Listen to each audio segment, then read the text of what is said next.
সাম্প্রতিক আরজিকর কাণ্ডে দোষীদের উপযুক্ত শাস্তির দাবি জানিয়ে 23শে আগস্ট শুক্রবার নবদ্বীপ আদালতের সামনে যৌথ ধিক্কার সভা ও শহর জুড়ে প্রতিবাদ মিছিল সংগঠিত করলেন নবদ্বীপ আদালতের বার লাইব্রেরি ও পশ্চিমবঙ্গের ল ক্লার্ক অ্যাসোসিয়েশন নবদ্বীপ শাখার সদস্যরা। সম্প্রতি ঘটে যাওয়া আরজিকর কাণ্ডের সঙ্গে যুক্ত দোষীদের গ্রেপ্তার ও কঠোরতম শাস্তির দাবি জানিয়ে যৌথ ধিক্কার সভা ও মিছিলে সামিল হন দুটি সংগঠনের সদস্যরা।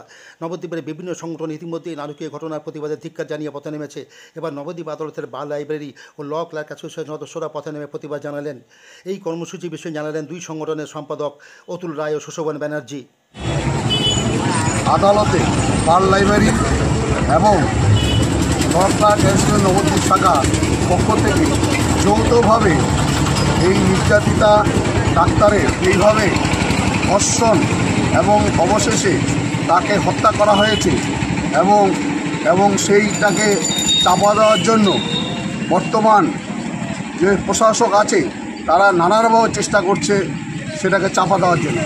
আমরা তারই প্রতিবাদে আজকে রাস্তায় নেমেছি।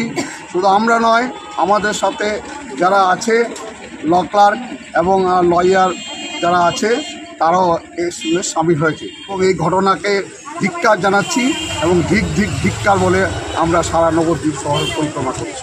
আপনার নাম? অতুল কুমার রায়, আপনি নবদ্বীপ বার লাইব্রেরির সম্পাদক।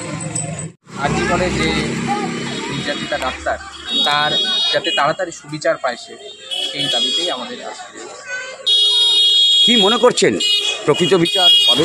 এখন বিষয়টা এখন বিচারাধীন রয়েছে, এটা নিয়ে কিছু আমরা বলতে পারি না, কিন্তু আমরা চাই যে দ্রুত যারা দোষী রয়েছে এবং যারা ষড়যন্ত্রকারী রয়েছে তারা যাতে দ্রুত শাস্তি পায় এবং সেই শাস্তি যেন দৃষ্টান্তমূলক শাস্তি হয়, এটাই আমাদের দাবি। আপনার নাম? আমার নাম সুশোভন ব্যানার্জি।